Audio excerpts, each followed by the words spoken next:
اعوذ باللہ من الشیطان الرجیم بسم اللہ الرحمن الرحیم۔ قابل صد احترام ناظرین نالج فیکٹری، السلام علیکم۔ اللہ کے رسول صلی اللہ علیہ وآلہ وسلم کے ارشاد گرامی کا مفہوم ہے کہ سورج اور چاند گرہن اللہ کی نشانیوں میں سے ہیں، اور جب انہیں دیکھو تو نماز پڑھو، یہ کسی کے مرنے یا پیدا ہونے سے نہیں لگتے۔ لیکن افسوس، انسان دینی علوم پڑھنے، سننے اور سمجھنے کے باوجود اس 21ویں صدی میں بھی ان اوہام سے نجات نہیں پا سکا جو زمانہ قدیم سے ان مواقعوں سے منسوب کیے جاتے ہیں، جن کے مطابق سورج گرہن سے دنیا میں حادثات کا نزول ہوتا ہے۔ سمندری اور بری طوفانوں کے علاوہ زلزلوں کی آمد کی پیشن گوئیاں بھی کی جاتی ہیں، اور خاص طور پر ہندو معاشرہ جس کی بنیاد توہم پرستی پر قائم ہے، اس میں ایسی کئی کہانیاں مشہور ہیں جس کو سن کر اور جان کر محسوس ہوتا ہے کہ شاید دنیا میں کسی بہت ہی بڑے حادثے کا وقت قریب آ چکا ہے۔ آج کی اس ویڈیو میں ہماری کوشش ہوگی کہ ہم اپنے ناظرین کو سورج اور چاند گرہن کے بارے میں دنیا کے مختلف معاشروں میں پائے جانے والے اوہام کے بارے میں آگاہ کر سکیں، اور ساتھ ہی یہ بھی وضاحت کرتے چلیں کہ ان کی علمی حیثیت کیا ہے۔ معزز خواتین و حضرات، انسان نے ازل سے ہی اپنی متجسس طبیعت کے تقاضے پر چیزوں کا ادراک حاصل کرنے کے لیے ہمیشہ اپنی کھوجی طبیعت کو تسکین پہنچائی، اور یہی انسانی فطرت کی خوبی تھی کہ اس نے قدم قدم پر فطرت کے سربستہ رازوں کو بے نقاب کیا، لیکن اس میں اسے ہمیشہ کئی مراحل سے گزرنا پڑا، اور تاریخ گواہ ہے کہ اگرچہ مختلف معاملات میں اس کے ابتدائی اندازے غلط بھی ثابت ہوئے، لیکن اس کی جدوجہد بالآخر فاتح ٹھہری۔ اور آپ جانتے ہیں کہ سورج اور چاند گرہن جو کہ اس کائنات کے آغاز سے ہی وقت کی ایک خاص ترتیب کے ساتھ لگتے رہے ہیں، اور انسان نے اس کی حقیقت کو جاننے کے لیے کئی اندازے بھی لگائے، جن کو اگر حال کی عینک سے دیکھا جائے تو وہ انتہائی مضحکہ خیز بھی لگتے ہیں۔ مثال کے طور پر قدیم زمانے میں یہ سمجھا جاتا تھا کہ اللہ جب اپنی مخلوق سے ناراض ہوتا ہے تو یہ گرہن وجود میں آتے ہیں،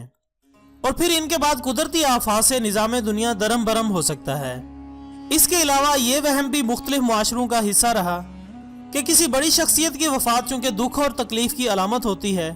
اس کی وجہ سے بھی سورج یا چاند گہنا جاتے ہیں، جیسا کہ نبی اکرم حضرت محمد مصطفیٰ صلی اللہ علیہ وآلہ وسلم کے دور اقدس میں جب آپ کے صاحبزادے حضرت ابراہیم علیہ السلام کا انتقال ہوا تو صحابہ کرام نے بھی یہی خیال کیا کہ شاید یہ سورج گرہن کی وجہ سے ہوا ہے،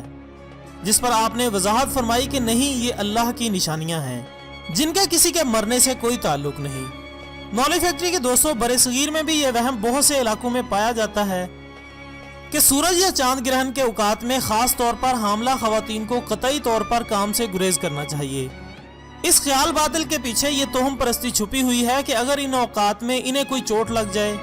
تو ان کے پیٹ میں موجود بچہ بھی متاثر ہو کر اپنے جسم پر اسی چوٹ کی نشانی لے کر دنیا میں آتا ہے۔ حتیٰ کہ بعض معاشروں میں ان اوقات کو اس قدر اہمیت دی جاتی ہے کہ گھر کے بڑے ایسی عورتوں پر پابندی عائد کر دیتے ہیں کہ وہ دوران گرہن چاقو یا چھری وغیرہ استعمال نہ کر سکیں،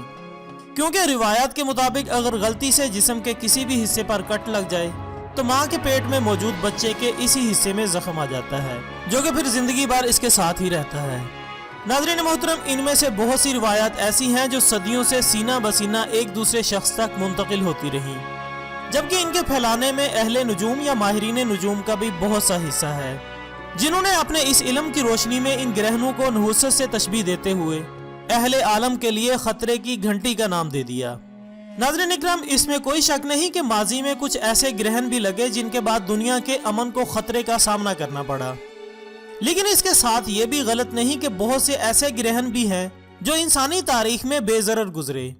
جبکہ ہمارے لیے رہنمائی کا سب سے بڑا ذریعہ اللہ کے رسول صلی اللہ علیہ وآلہ وسلم ہیں، جن کی اپنی حیات طیبہ میں بھی ایسے واقعات ہوئے، اور آپ کی سیرت کی روشنی میں ہم جان سکتے ہیں کہ ان اوقات میں مومن کا رد عمل کیا ہونا چاہیے۔ جب ہم سیرت مصطفیٰ صلی اللہ علیہ وآلہ وسلم پر ایک نگاہ ڈالیں تو ہمیں خبر ہوتی ہے کہ ایسے اوقات میں آپ مسجد کا رخ کرتے۔ ایک صحابی کے مطابق کہ میں نے دیکھا کہ رسول اللہ صلی اللہ علیہ وآلہ وسلم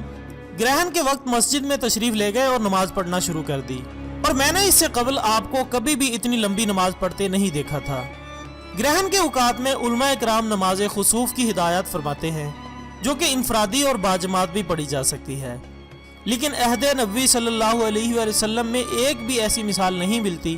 جس میں سورج یا چاند گرہن کے وقت حاملہ عورتوں کو ایسے خطرات سے بچنے کے لیے کہا گیا ہو۔ لیکن اس کے باوجود یہ وہ تہمات ہیں جو آج مسلم معاشروں کو اپنی لپیٹ میں لے چکی ہیں، جبکہ حقیقت میں ایسا کچھ نہیں ہے۔ اللہ ہمیں سیرت نبی صلی اللہ علیہ وسلم کی روشنی میں معاملات کو سلجھانے کی توفیق عطا فرمائے، آمین ثم آمین۔ اس کے ساتھ ہی آج کی ویڈیو کا اختتام ہوتا ہے۔ کل انشاءاللہ ایک نئے ٹاپک کے ساتھ دوبارہ حاضر ہوں گے، تب تک کے لیے اجازت دیجیے گا۔ اپنا دوستوں، رشتہ داروں اور گرد و نواح کے تمام لوگوں کا بہت خیال رکھیے گا۔ اللہ حافظ۔